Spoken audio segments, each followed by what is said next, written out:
Institute of Advanced Driving. Drive with confidence.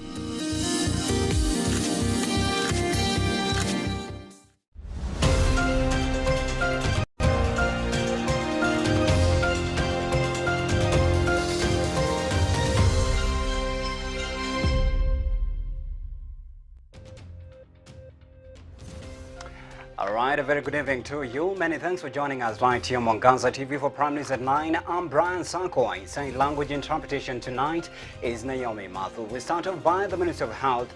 Cabinet Secretary Mutahi Kagwe has issued a directive and a warning to persons with the intentions of diverting COVID-19 vaccines from the government facilities to make it a profitable business, adding that stern action will be taken against the perpetrators. He only said accredited vaccination centers and facilities to submit weekly reports on vaccination progress, including doses received, used and balances together with the number of people vaccinated. Vaccine doses will only be issued to health facilities listed by the Ministry of Health as well as registered health care providers. So far, a total of 2.7 million Kenyans have received the COVID-19 vaccination jab as of August 29th, including 1.9 million Kenyans with the first doses and 802,926 second doses. The number of fully vaccinated adults now stands at 2.95%. All right, a little bit of matters education is done. The Universities and Academic Staff Union has suspended plans to share and execute an impending nationwide lecturer strike scheduled to kick off in all universities this Monday. According to the Union Secretary General Constantine Wasonga, the strike was aimed to pave way for dialogue with the government. This comes as universities had failed to fully implement the 2017-2021 CBA collective bargain agreement as was negotiated and signed by both parties, adding that efforts to initiate the dialogue with the universities to amicably resolve the matter had hit a dead end. OASU's National Executive Committee said they had met the review of the status of implementation of the 2017-2021 CBA since the union issued a strike on 23rd of August this year. Universities and Academic Staff Union WASU has suspended the nationwide lecturer strike that was scheduled to kick off in all 35 universities on Monday, August 30th. Academic staff have been picketing in order to demand that these issues be resolved. We want to state here and now that although we have suspended the national strike, we had also given notice of a local chapter strike, and the period of time that we had given has lapsed. In a statement issued by the Union Secretary General, Dr. Constantine Wasonga, the move was to pave way for dialogue with the government. We had a CBA, which we went to court. The court ruled in our favor. They refused to implement the court orders. Now we said we are going on strike to press them to implement the court order. Now they went to court and procured another order saying the strike has been suspended, and the strike has been suspended. So we are meeting as University of Nairobi Staff Union to talk among ourselves. What is wrong with talking among ourselves? WASU's National Executive Committee said they had met with the Public University Council to review the status of implementation of the 2017 to 2021 CBA since the union issued a strike notice on 23rd August 2021. The money was sent here last year, 1.2 billion. Half of it was paid to us, half was retained. So, let it be clear. The money was sent to the university. This is separate from agitating for the full implementation of the national CBA 2017-2021. But we are saying, okay, the strike has been suspended on that, but internally, we want to put our heads together and see how we can demand for our 600 billion. 7 days ago, the Teaching Staff Union issued a 7-day strike notice over the implementation of the 8.8 billion salary deal after notifying public university councils over their intention to withdraw services, adding that efforts to initiate dialogue with the universities to applicably resolve the matter had hit a dead end. We have issued a memorandum to this council. We have also issued a memorandum to Moi University Management Board.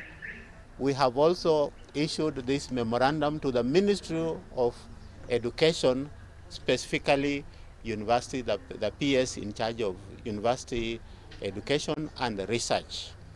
And we have outlined the specific problems that Moi University faces. And as a union, we are entitled to participate in decision-making and resolution of these issues. Wesonga said as at now, all public universities and their constituent colleagues shall withdraw their labor and shall not resume duty until the CBA is fully implemented. Strike will come if we have to be, if we shall be pushed to that point. We shall fight for the rights of our workers to the bitter end, and the last weapon is a strike. So we are ready to discuss all these issues, but there must be action. We have a Vice Chancellor, we agree on something, no action follows. We are not little babies, you should know that from today. Maureen Wanjiru, Mwangaza TV, Nairobi.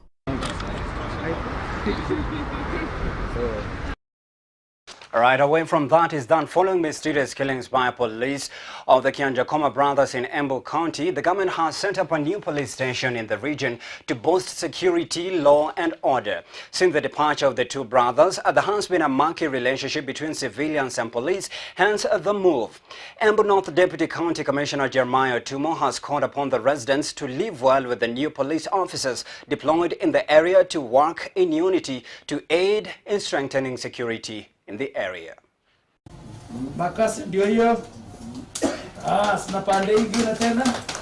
As a way of restoring confidence and fostering peace and reconciliation between police officers and the residents of Kianjakoma in Embu East, now the government has opened a new police station. This comes after residents staged demonstrations demanding a police station after locals decried increased insecurity after the death of two Kianjakoma brothers. Today, we are implementing one of the resolutions that we agreed upon, that Kianjakoma police station must be operationalized. Ladies and gentlemen, we had to do it in a hurry, and that is why you see the building is not complete. But because we promised the people, we promised members of public that today, 30th, we are going to open this station. We have done it in our own way. I also want to thank the leadership, because we agreed that we must bring a new crop of police officers who are responsive and proactive.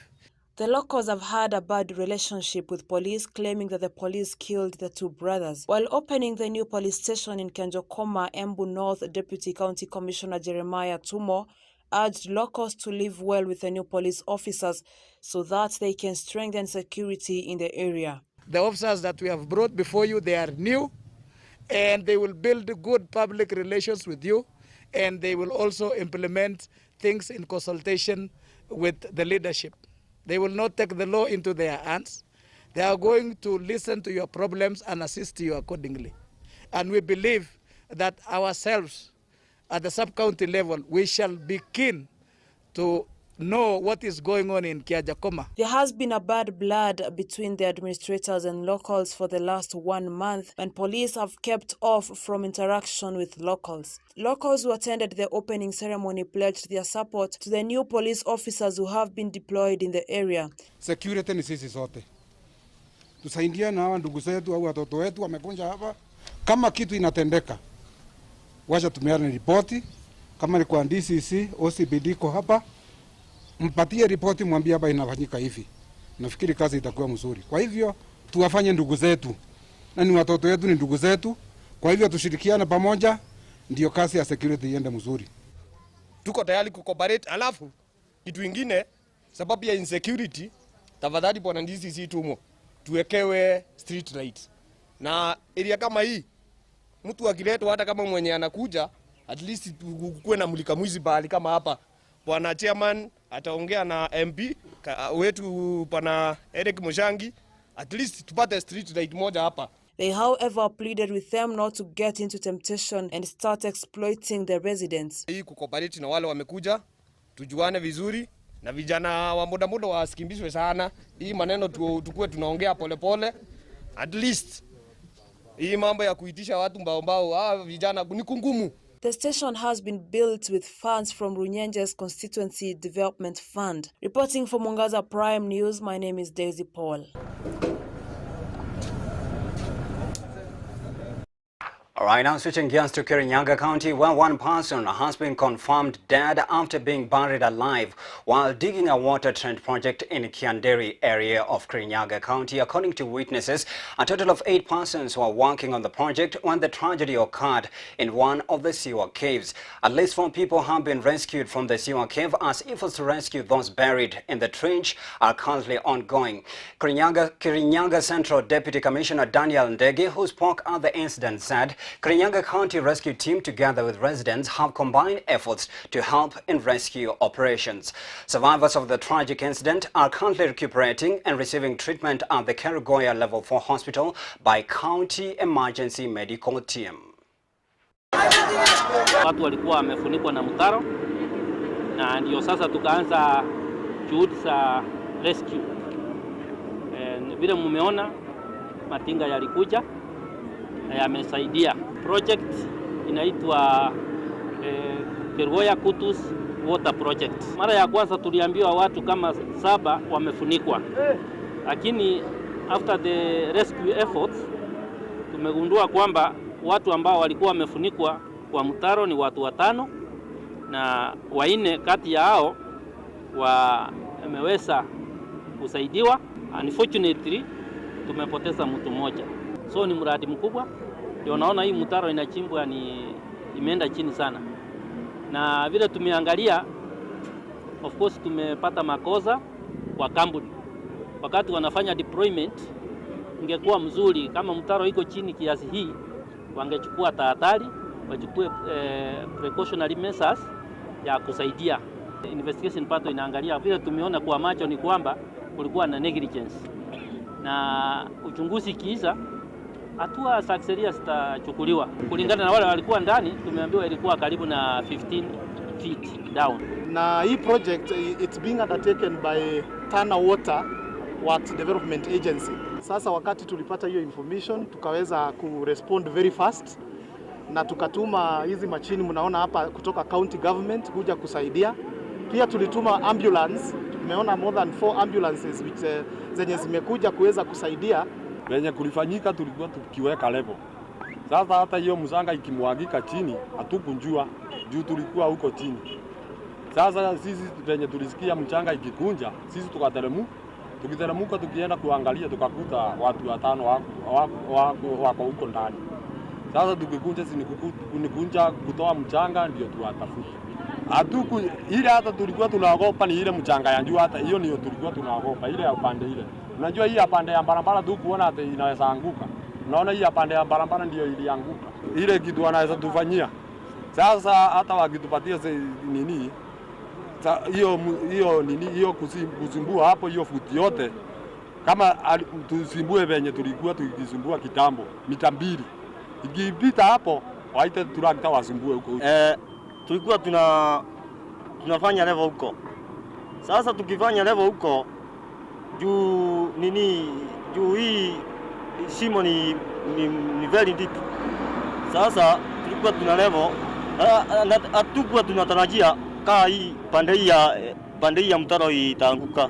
Tulikuwa tunaogopa hii nyingine. Juu hii nyingine ndio ilikuwa juu sana. Lakini kwa bahati mbaya hii nyingine ikambomoka. Hakuna mtu alikuwa na habari kama itambomoka.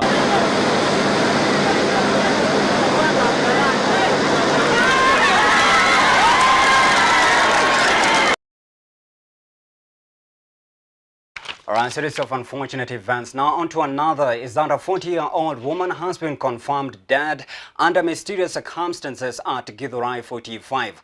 The woman who was traveling in a minibus from town to Githurai was pronounced dead after his body was examined at St. Joseph's Hospital. It is suspected that she might have died of Covid-19.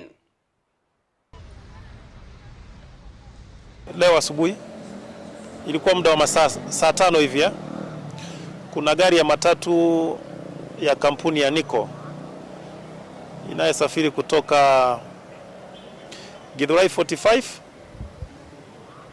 na kwenda town. Ikitoka town, kuna mama mmoja umri wa miaka 40 hivi aliabiri ile gari matatu minibus akisafiri kwenda Githurai. Alipofika Githurai, mama hakuamka.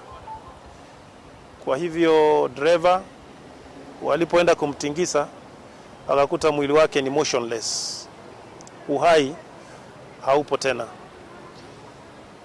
Walishtuka, lakini ili waweze kudhibitisha wakamkimbiza kwa hospitali hapa St. John Medical Center, ambapo daktari waliweza kuhakikisha kwamba kudhibitisha kwamba amefariki. Walijulisha polisi na hilo gari likaletwa hapa, na sababu hatukuwa tunajua sababu iliyosababisha hicho kifo. Tuliita watu ya Ministry of Health, Public Health, ambao wamekuja waka fumigate ile gari, ndiposa polisi wetu wakaweza kutoa mwili wakaupeleka mochari. Hicho ni kitendo cha kwanza, sijapata kingine. Kwa hivyo kando na yale maneno kwamba hili gari limekuwa likileta mwili na polisi mara sijui wanashika gari ikiwa na maiti, hapana. Ni tukio tu la kawaida. Mama amefariki akiwa safarini, na dereva wameandikisha statement zao, na inquest itaweza kuwa conducted tuweze kuestablish ni nini kilichosababisha kifo cha yule mama. Kwa sasa hatutapatiana majina mpaka tupate jamii yake iweze kujulishwa, ndio hayo mambo mengine yataweza kupatiwa kwa umma, lakini kwa sasa hilo ni jambo tu la kawaida. Toka City Center, Nairobi Town Center, wanasema aliabiri pale Muthaiga, stage ya Muthaiga, hapo ndipo aliingilia, na kutoka Muthaiga kufika hapa 45 kwa stage hakuamka. So alifariki akiwa hapa kwa hii njia tu mwenyewe, kunena lolote. Hao wameandika statement, wamekuja wakaandikisha taarifa. Kwa hivyo kitengo cha CID kinachunguza hilo jambo. Sio yote ninayojua, none that I know. This is the only incident. Hii ndio, hakuna yote nimeshawahi kusikia ama kuona kama hii. Hili ni tukio la kwanza peke yake tangu nije hapa.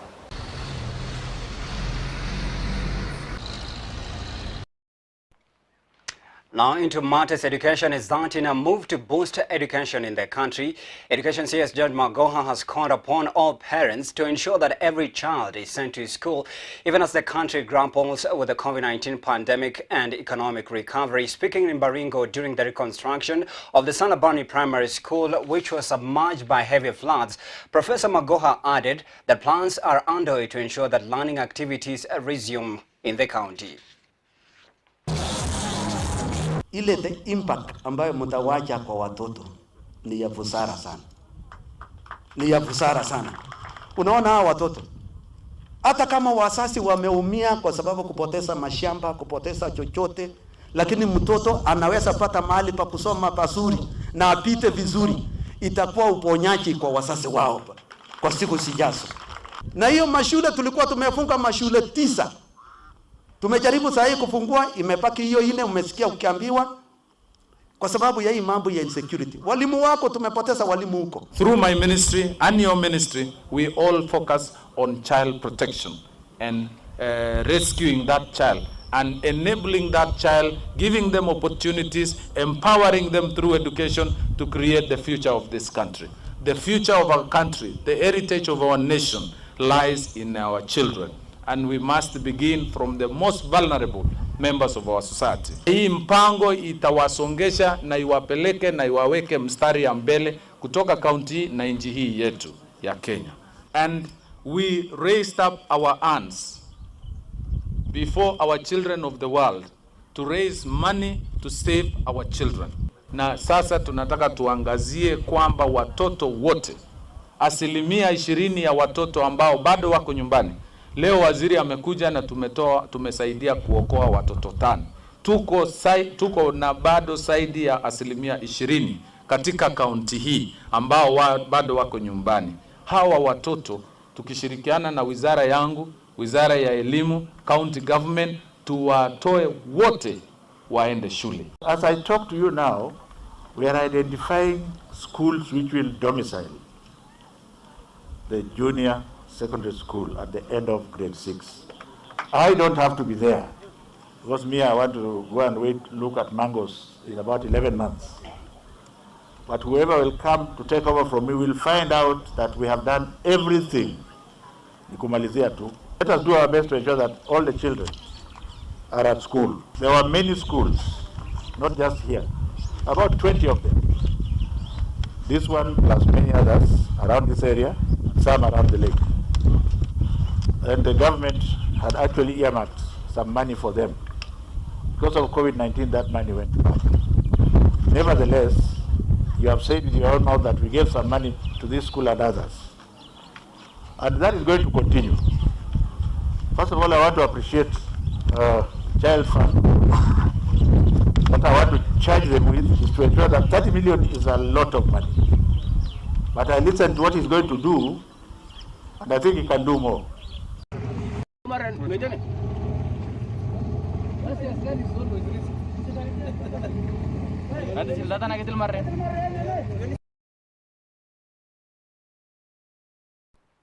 All right, a little bit of onto climate is that in following a series of unpredictable and unexpected climatic changes in the country, Uasin Gishu County Governor Jackson Mandago has issued a directive to all persons living in areas surrounded by forest to take stern action in preventing deforestation in the country. Addressing the masses together with Baringo County Senator Governor Stanley Kiptis, they have called upon the government to intervene and aid in projects spearheading environment and forest conservation. Nyinyi mko sehemu hii ambayo tuko na msitu zetu za serikali na zenu za kibinafsi. Tunawaomba tuendelee kuhifadhi msitu. Hii maneno ya kubadilika kwa hali ya anga Kenya hii, watu wengine wanasikia kama ni story. Ni ukweli. Ukiona hata mvua hainyeshi kama zamani, haifuati ile pattern ilikuwa hapo zamani. Siku hizi imebadilika, inachelewa. Inakuja kama imechelewa. Kwa sababu ya kubadilika kwa hali ya anga. Tunawaomba kama jamii ambao wanaishi karibu na sehemu za misitu tuweze kuconserve environment. Mkikata miti hii Boito na Timborwa hii yote, mjue watu ya Marigat Tiati mpaka Turkana watakufa njaa. Maji hapa ndio inafika huko Turkana. Kwa hivyo ukitunza msitu hapa umepatia watu ya Turkana maji. Na hiyo pia ni kuhubiri kwa sababu unapenda jirani yako. Unaona wakati huu tunaongea kuhusu climate change. Kupitia sehemu hii kwa sababu ya yale ambayo mnafanya kwa kulinda misitu. Sehemu ya chini kule kwetu kama kule Marigat kuelekea Baringo South mpaka Tiati mpaka Turkana wanapata maji. Hapa pia ni chemchemi ya maji. Najua hata Mandago kule Eldoret anapata maji kutoka wapi? Hapa. So tuendelee kuhakikisha kwamba tumepanda miche na sana sana saa hii tupande matunda. All right, still on matters climate is that the Pan-African Climate Justice Alliance has stepped up its long-term ambition of changing the narrative around climate change impacts in Africa by launching the first ever school on climate justice. The Summer School on Climate Justice aims to build the capacity of a critical mass of actors from a variety of fields, including grassroots voices. Speaking on Summer School on Climate Justice, Mithika Mwenda, the Executive Director of the Pan-African Climate Justice Alliance, PAJA, said the Summer School is a platform to usher voices from the grassroots communities to the international arena where they have missed being heard. The project is also aimed to address this challenge by developing a curriculum suited to those contexts and for enhancing advocacy on climate justice by younger artists. So far, more than 700 participants will take part in this pilot inaugural school chosen from thousands of applicants from around the world at Kenyatta University. is deeply rooted in the country. While this summer school now remains part and parcel of our commitment to meeting the needs of the community through the already flourishing partnership with Pan-African Climate Justice Alliance, Kenyatta University remains committed to becoming a world-class university that is committed to quality and relevance, especially on the climate justice pursuits, as follows. 1. Supporting evidence-based advocacy on climate justice. This is done through the various departments of the university, including engineering, environment, agriculture, among other schools. Kenyatta University also prides itself in research as one of her strongest niches. We need a kind of advocacy coming from young people who understand those issues so that they will not be fooled into sleeping. You know, this is our future, this is their future, so they have to know how to fight and defend it. And this must be with knowledge that they have. And we think that the summer school is an opportunity to raise young Africans who can articulate our issues in a way that is understood by others. We're not saying that they should learn the language of others to say their things. They should say it the African way. Considering the fact that climate change is impacting our communities in a big way, we would like to see an Africa where the governments are also empathic about the suffering of the masses, those who are on the ground, those who are losing their crops to floods and droughts, those who are losing their animals and livelihoods because of climate change. I think they should do more to sensitize the government to act more locally. As you know, the climate crisis is a serious challenge for our people, for the survival of humanity. Here we are in Kenya, and Kenya is a signatory to the Paris Agreement, Climate Change Convention, and the impacts of climate change are seen all over. The disappearing rivers, like in our Mount Kenya, which has affected our hydropower generation, the drying of crops, shifting of seasons, and many others. These are very vivid issues. So many people may not understand how we are being affected, and that is the awareness we want to create among the people, and particularly the young people, because if they understand the challenge, they are going to prepare themselves for the future.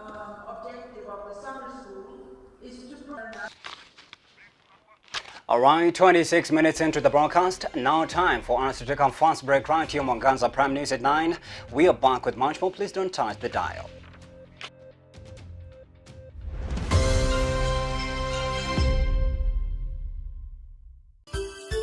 Unatazama Mwangaza TV, tumaini lako.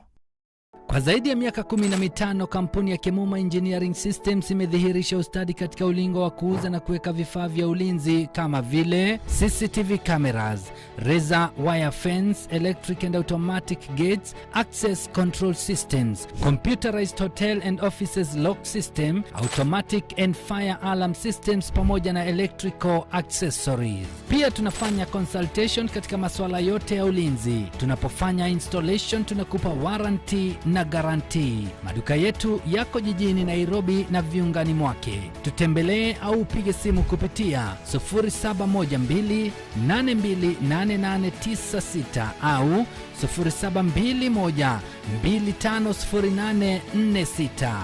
Kemuma Engineering Systems. Security at its best.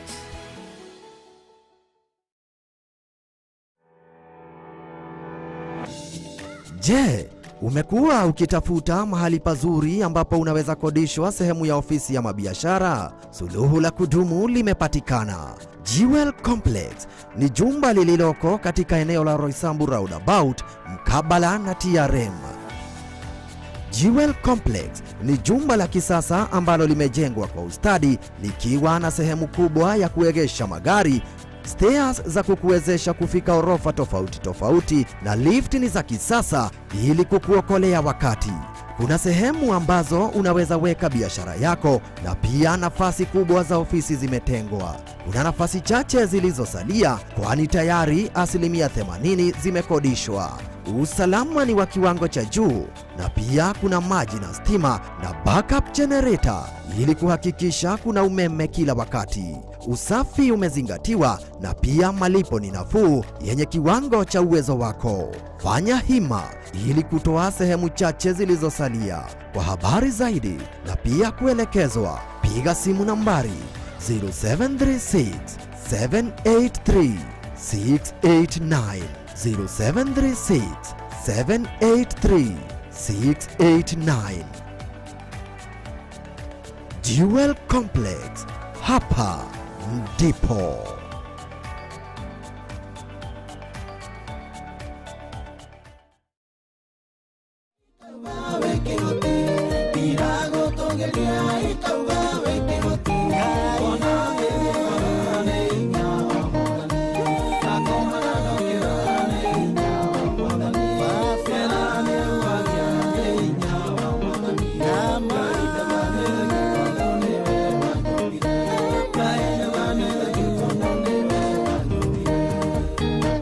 Kwa majina ni Richman Kamwele. Ukitaka sikiza tune Nyawa Mwadhani, chukua simu yako, andika message, sikiza capital letter 5815446, ama chukua simu yako, dial 0725 848523, then finya 111. Utapokea sikiza tune Nyawa Mwadhani. Mungu akubariki mtazamaji wa Mwangaza TV.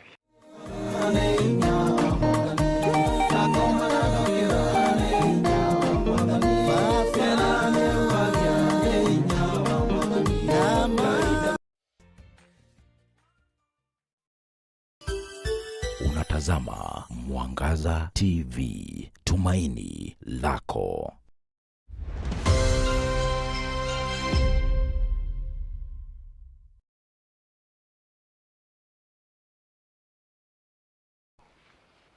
All right, many thanks for staying with us. Welcome back. You're watching Prime News at 9.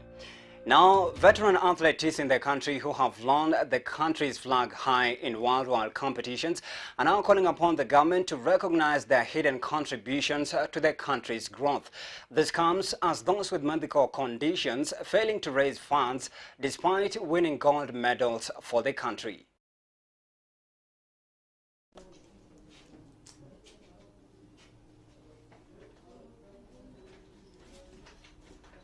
For many years, I think our veterans in Kenya have been forgotten.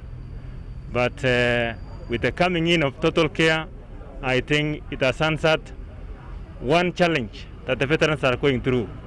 For many years, many veterans have suffered through many diseases. We have even lost our great athletes through serious diseases that I believe if we work together with the Total Care, we are able to understand what normally faces our athletes in terms of health, and that issue can be addressed. My prayer maybe to the government is that if we can get medical care energized so that every athlete, especially the medalists, are able to be taken care of in terms of their health so that they don't suffer. Nilikuwa nakimbia 10,000 meters, half marathon and also full marathon. Now I'm retired. Na nilipoambiwa kuhusu Total Care na Susan Sirima, niliweza kuichukulia kwa maanani, kwa sababu wakati mwingi hata tukiwasiliana na wachezaji wale wengine, kwa sababu most of them wako upande huu wale tulikuwa tunakimbia na wao, kila mmoja huwa wanateseka kwa njia moja au nyingine. Na niliposikia mambo ya kuja kuangaliliwa na hii Total Care, mimi nikachukulia maanani na nikasema wacha na mimi niende nikafike pale, kwa sababu pia huwa nasumbuliwa na ngoti. Na wakati nilipofika hapa, hakika niliona madaktari ambao ni wazuri sana. As you know, some cases may need to have surgery. You know, in medicine, as you know, we want to push surgery. This is the last resort. But if one of the, like for example, one of the athletes came on crutches, And if you are on crutches, you know, sometimes you need more than medicine and more than injections. You may need surgery. At this point, we don't have, we cannot do surgery here. However, we do have a surgeon with us. We learn from the word of God that honor your father and mother, and you live a life full of blessings. These are our parents, these are our grandparents. We are here to honor them. We are here to show them the love of Christ and also to just take care of them for what they have done. It's just an appreciation for the great work you have done. May God bless you. My honor, another one, what's been running in the years that have gone. Thank you. What race were you running? You were in Triple Champ. And your names are? Amos Kipkoe Chomboi. Oh, Amos, may God bless you.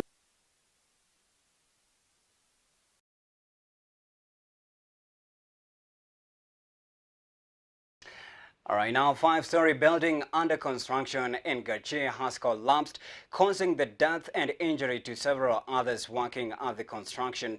It is believed that the contractor manning the building warned of a miscalculation in construction that had faulted in building material, leading to the tragic incident. All right, and from that story, we switch straight away from business news coming up in just a bit.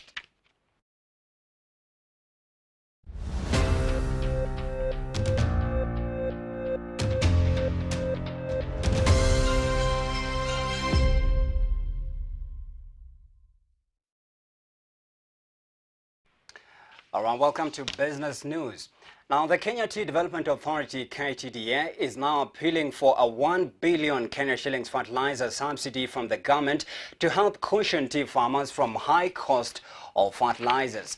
KTDA Holdings Chairman David Choho says that the cost of a 50-kilogram bag of tea fertilizer currently retailing at 3,072, with majority of the farmers now unable to meet the cost, therefore negatively impacting the production. However, the authority is optimistic that once the government approves the subsidy through the Ministry of Agriculture, the cost will decline slightly from 3,072 to 2,500 per 50-kilogram bag, depending on the distance of the transshipment.